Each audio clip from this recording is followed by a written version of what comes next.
So I have always considered myself an AI power user, but I have a little confession to make today. I kind of used to suck at it. I used to spend 3 hours crafting what I thought was the perfect Instagram post for the week using AI, or I would use it to create these magical YouTube scripts.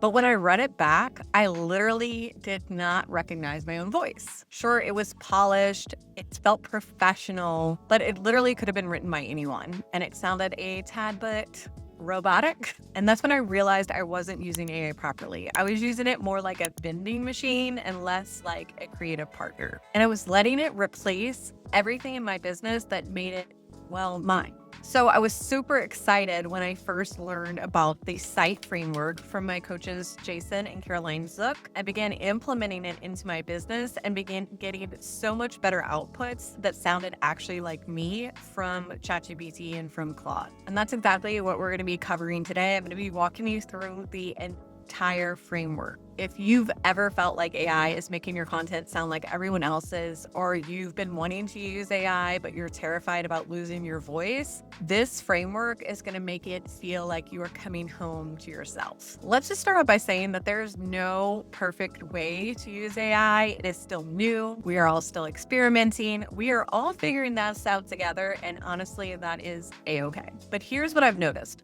Most of us approach AI like we're ordering through a drive-through menu. We're like, write me a social media post about productivity, and then totally surprised when it sounds like every other social media post about productivity on the internet ever created. The truth is, AI doesn't know you. It doesn't know your unique backstory. It doesn't know what makes you you. It doesn't know that you are a registered dietitian who struggled with their own relationship with food before entering the field. It doesn't know that you quit your corporate job and started your own business because you were completely burned out. It doesn't know that you use words like nourish instead of fuels because this language matters to you. And here's the thing, I used to really think that that was AI's limitation. But what I've now come to realize is it's actually an invitation to get really, really clear about who you are and what you stand for. So let me share about this wonderful framework that's called the C.I.T.E framework, and it's helped me create content that actually sounds more like me. It's helped amplify my voice and not replace it. All right, starting with the letter C, which stands for context. This is where you're going to tell AI who you are, what you do, and what matters most to you, what you stand for, your values, your vision. The more information you can include here, the better. I is for intention. This is, what are you trying to accomplish with this piece of content? What is the goal? What is the goal you have for your reader? What transformation are you hoping to create for them? And then also, and equally as important, what is the goal for you with putting out this piece of content? What is your business goal? What are you trying to accomplish? What is the next step you're inviting the consumer of this content to take? T is going to be for tone. It's going to be, how do you want it to sound? What does your voice sound like? And don't use like generic things like professional or casual. What I mean is like, what is your actual voice sounds like? And hot tip, if you're not sure what your voice and tone sound like, feed it into AI. Give it some articles or emails that you've already written. Talk to it, and it will help you determine the words or the verbiage that you can use to really nail down what your voice and tone is. E is for expectations. What do you want the output that AI is creating for you to look like exactly? How long do you want it? What is the format? What should it include? What should it avoid? How many characters do you want it to be? Make sure you're being a really good robot boss and including really clear directions so you're not disappointed in what it gives you. All right, so I know what you're thinking. This sounds like a lot more work, maybe even more work than creating the content myself. And honestly, it is a lot of work up front, but here's what I've discovered. When I take the time to become really, really intentional with my prompts, AI becomes this really incredible creative partner instead of just a content machine. All right, so let's break it down what this looks like in real life. So I'm going to share some real prompts I've used, including the messy, sucky ones that didn't work. All right, so here is the generic post I used to use. Write an Instagram post about the importance of systems in business. Here's that same prompt using the C.I.T.E framework. Hi, I'm Jessica. I'm a launch strategist and Notion consultant who helps wellness professionals build sustainable businesses. I believe that business systems are a form of self-care, not just productivity tools. My audience includes dietitians, health coaches, and life-first entrepreneurs who are often overwhelmed by running the back end of their businesses. My intention? I want to help my audience see that creating systems isn't about being more productive, it's about creating a space for what matters most. I want them to feel permission to slow down and build thoughtfully. I also want to invite them to download my Sustainable Systems Guide that will help them start to implement systems in their business that will help them give them more time back on their calendar. I want it to sound warm, grounded, slightly witty, because I'm so witty, but never try hard. Speak like I'm talking to a best friend over coffee, use phrases like, here's the thing, and I'll be honest, and avoid business jargon and speak in a way that feels accessible and always human. Expectations? Write a 150-word Instagram post that starts with a gentle observation about overwhelm, include a personal story or example, I'll feed one to you below, and end with an invitation, not a demand. Use line breaks for easy reading. As you can see, the difference between the output, I would say night and day. The second version sounds like something I would actually say because I gave AI the context to understand not just what I wanted, but who I am.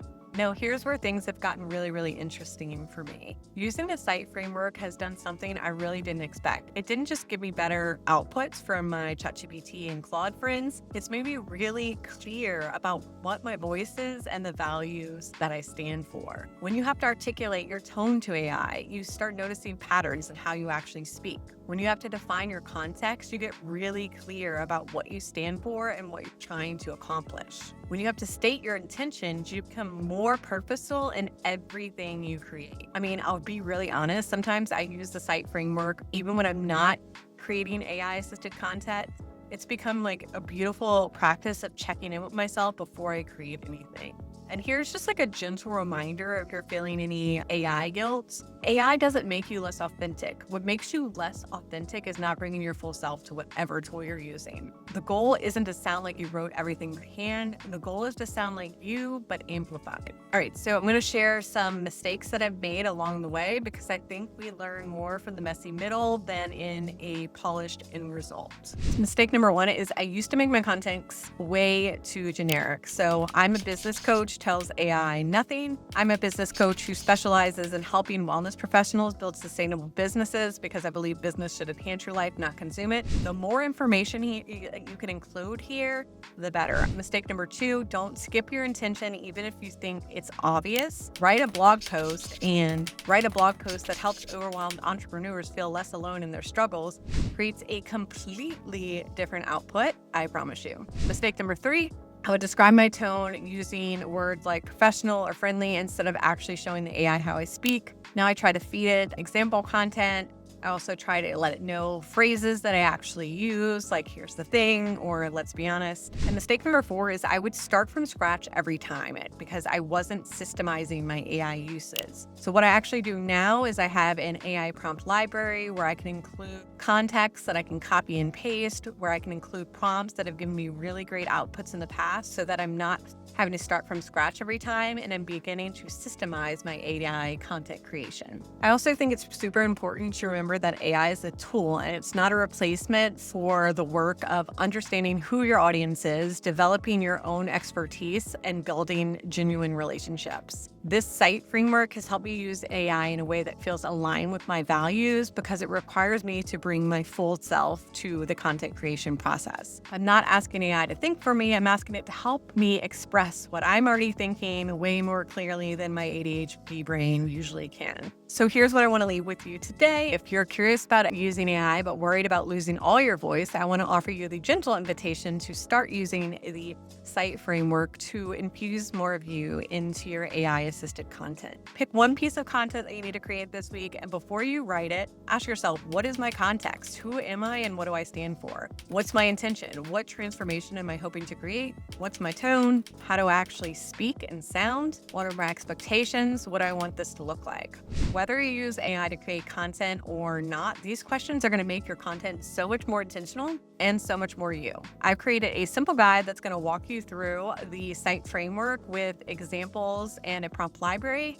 It's completely free and you can grab it in the link in the description below. I'd also love to hear how you experiment with this guide in your own business and the results that you get. If you're interested in more conversations about building a business that breathes, my weekly newsletter might just be for you. It's where I share behind the scenes of running a life-first business, including all the messy and perfect parts. Thank you for being here. Thank you for listening. And thank you for caring about staying true to yourself. Until next week, I'm rooting for you.